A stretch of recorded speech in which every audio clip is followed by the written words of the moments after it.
welcome to Toffee TV. Euro 2016 is ongoing, and we've just seen the Battle of the Blues. It was Ireland versus Belgium. It was Coleman. It was James McCarthy. Aidan McGibbon versus Romelu Lukaku in the Battle of the Blues. This is what we've all been waiting for. This is the game we've all been waiting for. Romelu Lukaku, the pantomime villain of the piece. He can't open his mouth without trying to get a move, versus the much-loved Coleman. The less loved James McCarthy at the moment by the looks of what people are saying on Twitter. We'll talk about that more in a minute. Belgium obviously coming to this game off the back of a defeat by Italy, and obviously Romelu Lukaku pretty much stunk the place out, which give a lot of Evertonians a lot of enjoyment. I think I think a lot of enjoyment. It's Ireland coming off the back of a draw with Sweden, big chance for them. They went into the game playing pretty much the same way, quite defensively, trying to hit Shane Long on the break. Pretty poor first half, 0-0 at half time, not much happening from any of our players. Rom really couldn't get hold of the ball. It wasn't like the first game, he just couldn't get hold. It was almost like a lot of players were like, nah, we watched you first game, we're not passing to you. And he made a lot of those runs and never really received it. Coleman just not really being able to get forward defensively, looked okay, but not being able to get up the right hand side. James McCarthy, as I mentioned, I don't know if he splits the opinions of the Blues, but I know a lot of Irish people don't necessarily know what he does. I know Eamon Dunphy on Irish TV has been very scathing of him. I think he said he got Roberto Martinez the sack, and also said he's like a police traffic man, just basically waves play on and just anyway. For me, he looks injured. He doesn't look fit. Probably shouldn't be playing, but he did, and eventually got subbed in the game. But we'll talk a little bit more about him in a minute. Romelu Lukaku, second half, came out within 2 minutes, bang, got his first goal of the tournament. Fantastic finish, outside the box.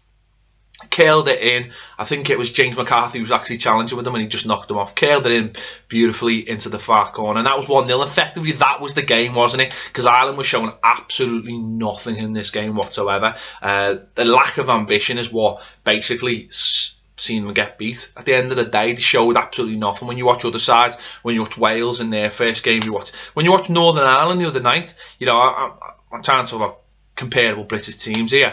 You've seen fight, you've seen spirit, you've seen teams go after other teams, play to the strength. Ireland, I don't really know what their strength is, so probably hitting the ball into Shane Long and trying to get numbers up, but they just don't have that quality. So I don't know. It's hard. I think it's hard for them. Not long after, Axel Witsel, a player that's been linked with Everton in the last few days, scored for Belgium to make it 2-0.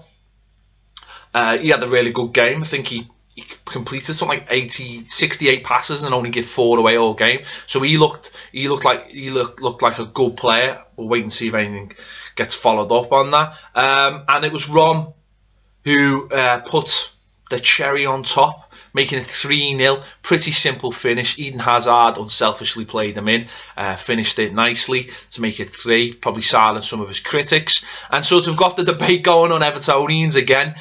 This is a player who undoubtedly has got loads of quality. I mean, I've said it this week on the Daily. As much as it's easy to say, oh, just sell him, he's a knobhead. You engage your brain, switch them on. What a fantastic footballer he is when he wants to be. He's got a lot going for him as a footballer, and a player that very, very hard to replace if you sell him. So I'd love to keep him. It's a new regime. It's a new start. There's new ambitions. Whether that can happen, I don't know. The other day we were all laughing because saying Harry wants to buy him. Now suddenly, he's got 2 goals and could easily finish the tournament's top goal scorer. He keeps going, and then the next minute everyone wants to buy him. So we'll have to wait and see on that. For me, I've always had this. If a player wants to leave, I don't care. It's what's best for Everton Football Club.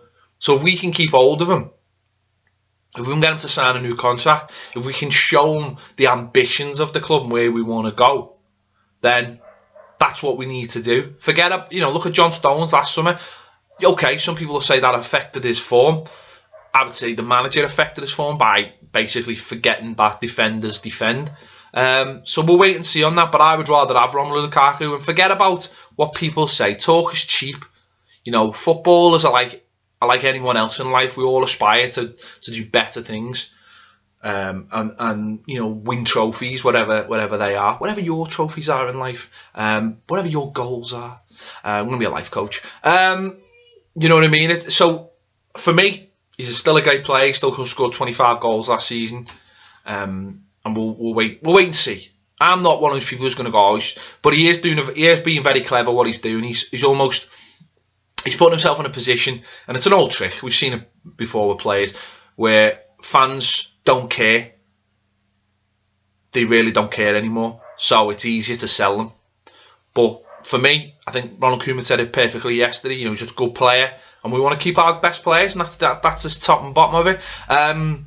James McCarthy, as I was saying before, he was really poor. Stunk the place out, really. Probably a fault for Witzel's goal, because he never, I think he was competing with the ball in the air. And as I say, he doesn't. It's hard to know what he does at times. I think that's the biggest criticism of him. But you go back to in Everton's first season. What a player! What a player! He was everywhere. Everything that's been said about Kante this season for Leicester, that's what James McCarthy was doing for us 2 seasons ago. And somewhere in that second season, probably the injury, he lost something. And whether he lost something in his game or he lost trust for the manager, I don't know. But maybe as well, this is a guy who'd been managed by Martinez for, 4 or 5 years. And maybe it was just going in one ear and come out the other. Maybe he needs a fresh start. I think there's a player in James McCarthy. I've always said this. I think he can be a box-to-box midfielder. We've seen that last game of the season when he scored. I think he's a player that can go past the centre forward.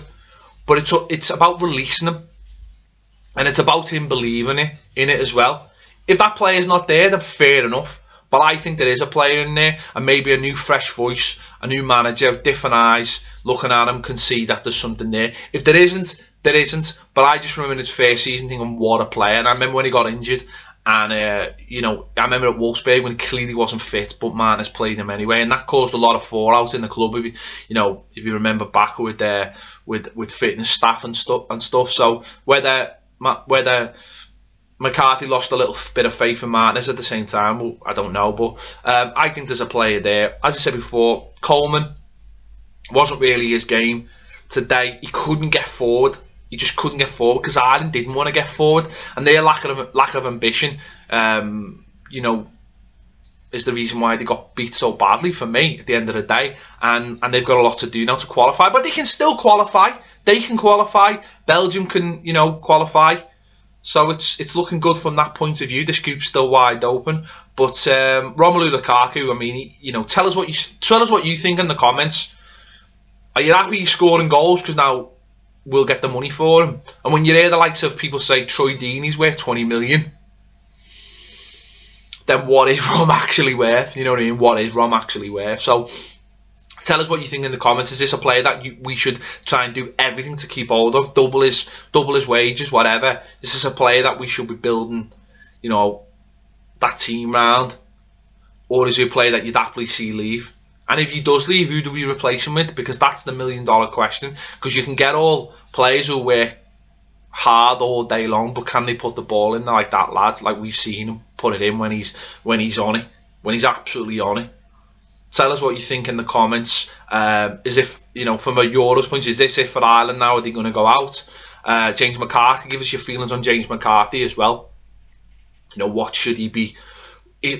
Would you like to see him leave? Is he good enough, or do you think there is a player in there and it's just not being used the right way? Tell us what you think in the comments. As I say, Battle of the Blues. Thought we'd have a little talk about it because I think it's important to a lot of people. Don't forget that Daily will be back on Monday.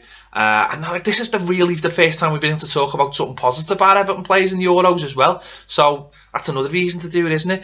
Thanks for watching. Catch you later on Toffee TV.